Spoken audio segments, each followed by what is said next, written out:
আচ্ছা, তোমাদের কার কার সরু চাকলি খেতে খুব ভালো লাগে বলো তো? আমার তো খুবই ভালো লাগে। তোমার মা মাঝে মাঝে আমাকে সরু চাকলি বানিয়ে দেয়। তো এটা বানাতে বেশি কিছু লাগে না, একটু ডাল আর একটুখানি চাল আগে থেকেই ভিজিয়ে রাখতে হয়। তারপর সেটাকে একটুখানি মিক্সিতে পেস্ট করে নিয়ে ওর মধ্যে একটু পরিমাণ মতন জল আর নুন দিয়ে সুন্দর করে গুলে, হালকা করে একটু গুলে নিতে হয়। একটু পাতলা পাতলা করেই গুলতে হয় যাতে একটুখানি জিনিসটা বেশ পাতলা হয়।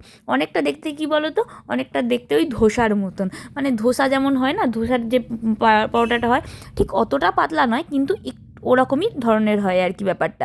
তো এই যে দেখে কি সুন্দরভাবে মা এখানে তাওয়াতে দিয়ে দিচ্ছিলো, আর দেখো কি সুন্দর পাল্টাচ্ছিল, মানে উল্টাচ্ছিল, দারুণ দেখতে লাগছিল। দুপাশটা এরকম সমান সমান করে একটু ব্রাউন ব্রাউন করে ভেজে নিয়ে এটাকে তুলে নিতে হয়। আর এইভাবে মা এখানে অনেকগুলো বানাচ্ছিল, আর আমি দাঁড়িয়ে দাঁড়িয়ে এখানে ভিডিও করছিলাম। এইটা খেতেও সুন্দর হয় জানো তো, আর খুবই হেলদি, যেহেতু এটার মধ্যে তেমন কিছু দেওয়াও থাকে না, আর খুবই অল্প তেল দিয়ে এটা সুন্দর করে ভাজা ভাজা করা হয়। তো এটা হেলদিও, চাল আর ডাল দিয়ে বানানো হয়। তো তোমরা কারা কারা এটা খেয়েছো আমাকে অবশ্যই জানিও। আর এটা সাধারণত তুমি তো আলু তরকারি বা যে কোনো তরকারি দিয়ে খেতেও ভালো লাগে, আর গুড় দিয়ে খেতেও ভালো লাগে। তো আমি এখানে গুড় দিয়ে নিয়ে বসে পড়েছিলাম। তো কেমন লাগছে সবাই আমাকে জানিও। ভিডিওটা ভালো লাগলে অবশ্যই লাইক, কমেন্ট আর সাবস্ক্রাইব করতে ভুলো না। তোমরা কারা কারা এটা খেয়েছো আমাকে কমেন্টে জানিও।